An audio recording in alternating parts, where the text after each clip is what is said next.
Enseignants du moyen secondaire du Sénégal, SAEMS. Le SAEMS organise aujourd'hui, ici au CFPT Sénégal-Japon, donc ce samedi 13 avril 2024, sa session ordinaire de ce qu'on appelle la commission administrative. Et c'est l'occasion pour nous de nous regrouper, de nous retrouver également pour discuter des questions de l'éducation. Parce que comme tout le monde le sait, nous avons traversé une période extrêmement difficile pour le secteur de l'éducation qui a été marquée par des crises et des déficits dans le secteur de l'éducation et de la formation. Et nous avons saisi l'opportunité donc de la tenue de la réunion de la commission ordinaire administrative de notre syndicat pour impulser la réflexion autour de questions importantes relatives au devenir de notre école, l'école sénégalaise. Au sortir de tous ces grands conclaves qui ont eu lieu dans le passé, depuis les États généraux de 1981, les CNAT donc de 2013, les Assises nationales de 2014, nous constatons tous que nous n'avons pas aujourd'hui atteint les objectifs qui nous étaient consignés.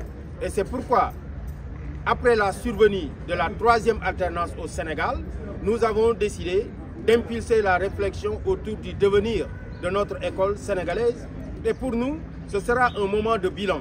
Un moment de bilan pour passer en revue, faire une radioscopie de notre système éducatif, voir tous les mots, mais l'approche la plus importante sera également d'aller vers une approche solution, avec des propositions de solutions pour prendre en charge le plus rapidement possible donc ce qu'on appelle le passif des accords, et ce passif-là tournant autour de points importants donc, qui plombent la carrière des enseignants.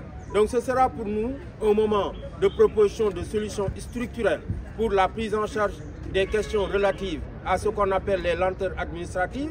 Ce sera également un moment de proposition de solutions structurelles, surtout pour la question des décisionnaires, une question lancinante que le régime sortant a laissé ici et que le régime entrant a l'obligation de prendre en charge à travers donc, ce qu'on appelle une stratégie efficace et efficiente et dans les meilleurs délais. C'est pourquoi, pour apporter des solutions à toutes ces questions, aller au-delà même, régler la question de la formation diplômante des enseignants. Et au-delà même de ce passif des accords, l'objectif que nous visons essentiellement, c'est la refondation de notre école. Parce que comme tout le monde le sait, aujourd'hui, il y a des opportunités à saisir et le syndicalisme est un mouvement important qui doit aujourd'hui se positionner par rapport à la réforme qui est attendue dans cette école-là. Quelle est la nouvelle orientation?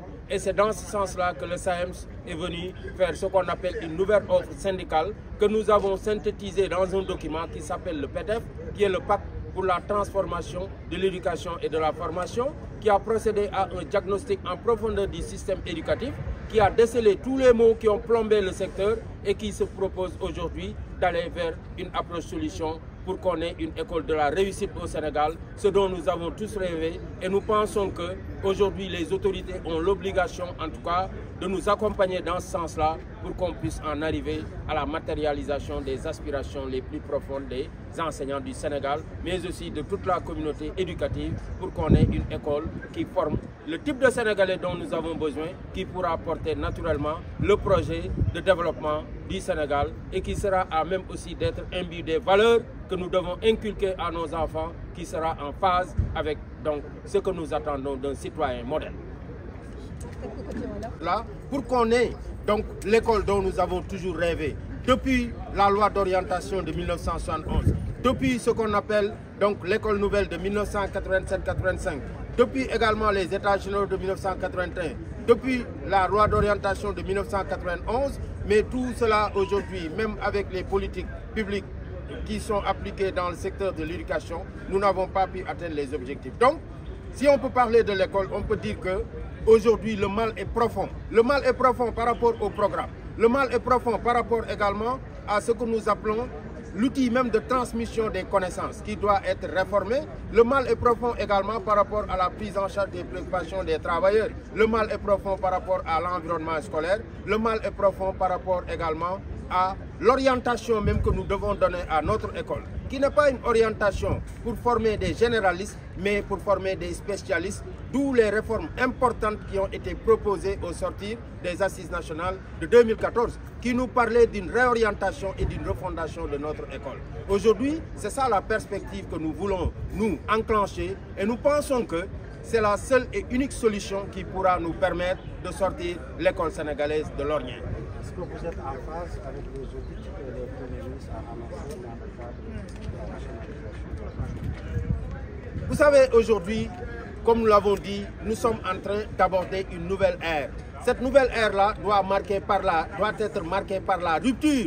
Et quand nous parlons de rupture, mais il faudrait que les gens comprennent que c'est rupture dans le sens étymologique du terme. Ça veut dire que donc les pratiques qui étaient en vogue, les pratiques qui étaient souvent constatées dans les différents secteurs ne peuvent plus être en vigueur. Il faudrait qu'on change. Et quand nous parlons de changement, ça veut dire que déjà, par rapport au secteur de l'éducation et à tous les autres secteurs, il faudrait qu'on s'inscrive dans une logique de transparence. Il faudrait qu'on s'inscrive également dans une logique de reddition des comptes. Mais au-delà, il faut de la vision. Parce que c'est avec la vision qu'on construit un pays. Et c'est pourquoi, dans des secteurs aussi stratégiques que le secteur de l'éducation, il faudrait qu'on puisse avoir une vision même par rapport à une véritable politique éducative pour notre pays. Et c'est cette vision-là qu'il va falloir opérationnaliser. Et pour cela maintenant, quand même, par rapport aux réformes qui sont proposées, portant naturellement sur la redynamisation de l'administration publique, le SAEMS est totalement en phase. Parce que vous le savez, nous, notre mission est une mission d'alerte et de veille.